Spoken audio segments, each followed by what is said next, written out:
এখন তো আমার দেশেই চলে যাচ্ছে, আমার দেশে করিডোর দেওয়া হচ্ছে আরাকানকে যাওয়ার জন্য। আমেরিকা নাকি বলছে, আমেরিকা তো শেখ মুজিবুর রহমানের মতো একজন মানুষকে বলছিল 1971 সনের 23শে মার্চ, তখন পাকিস্তানের আমেরিকান রাষ্ট্রদূতের নাম ছিল ফারল্যান্ড।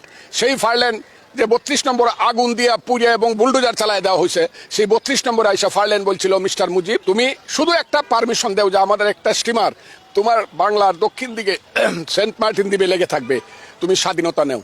শেখ মুজিব সেদিন বলেছিলেন 1 ইঞ্চি জায়গা দিয়েও আমি আমার দেশের স্বাধীনতা চাই না। Oh, nobody can stop it. Autonomy of East Pakistan? Nobody can stop it. Autonomy? Oh, definitely. Who can stop my autonomy? More than that. More than autonomy. No question of this and that. I want my rights. Emancipation. I want my emancipation. I want to live like a free citizen of a free country. You mean independence? That I don't mean. It can be done in many ways.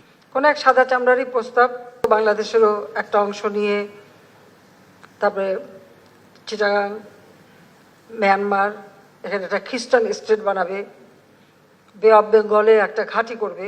আমি একই জবাব দিচ্ছি, স্পষ্ট যে আমি বঙ্গবন্ধু শেখ মুজিবের মেয়ে। আমরা যুদ্ধ করে বিজয় অর্জন করে দেশ স্বাধীন করে দেশের অংশ ভাড়া দিয়ে বা কারো হাতে তুলে দিয়ে আমি ক্ষমতায় যেতে চাই না। আমার ক্ষমতার দরকার নাই। যদি জনগণ চায় ক্ষমতা আসবো, নইলে আসবো না। মানবিক করিডোরে ইউনূস সাহেব এবং এই সরকার কি একাই মানবিক? বিএনপির মতো একটা রাজনৈতিক দল আছে যারা বাংলাদেশে এখন সবচেয়ে বড় রাজনৈতিক দল, তাদেরকে জিজ্ঞাসা করার প্রয়োজন ছিল কিনা? 1 ইঞ্চি জায়গা দিয়েও আমি আমার দেশের স্বাধীনতা চাই না।